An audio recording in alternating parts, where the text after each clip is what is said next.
Welcome back to Morning Markets on Monday, the 8th of August. The key point from Friday was the US non-farm payrolls data.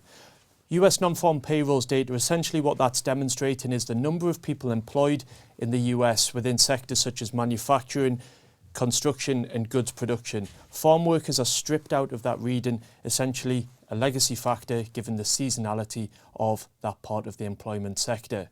So what did the numbers show? Well, we were expecting to see around 250,000 jobs added into the US labour market. The reported data on Friday was more than double that. 528,000 workers added to the jobs market. This is a staggering miscalculation, but it's also evidence of the strength of the labour market in the US at this point in time, and an important piece of the jigsaw for US central bankers as they progress on their journey of cooling demand to manage inflation towards that 2% target. So employment in a level as strong as it is now puts consumers in a strong position to go out and spend, but also in a strong position to bargain for higher wages. And we saw evidence of that within the data.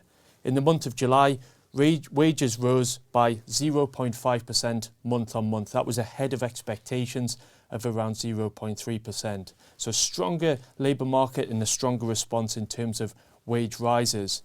The main reaction from this was seen in the bond market, where US 10-year Treasury bond yields rose by 14 basis points to 2.83%. If we look at bonds with less time to maturity, so if we take 2-year US Treasury bonds, which are more sensitive to interest rate expectations, essentially they rose by 24 basis points. That's putting a whole interest rate hike into expectations for the market, making the prospect of another 0.75% increase from the Federal Reserve more likely. Given those expectations of a more hawkish response from the Federal Reserve, the dollar was also stronger on the day. Global equities were relatively flat on the day, but in positive territory if we look over the course of the week. Coming up this week, just going to point to one aspect. There's a number of data points coming through, but the key one will be the US inflation report, the CPI print. Again, this is an important aspect for the ongoing discussion and challenges which central bankers face. Headline inflation is expected to be 8.9% increase year on year in the month of July.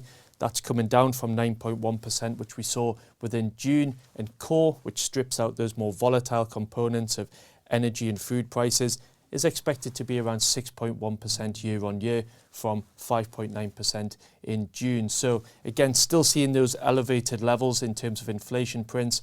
Although last week's data around forward-looking sentiment, being the PMI input prices, did suggest that supply chain managers were seeing a softening of input prices. However, rental prices are remaining elevated, so likely to combat some of those softening aspects. Also, the softening in terms of food and gasoline prices may take a little bit more time to wash through.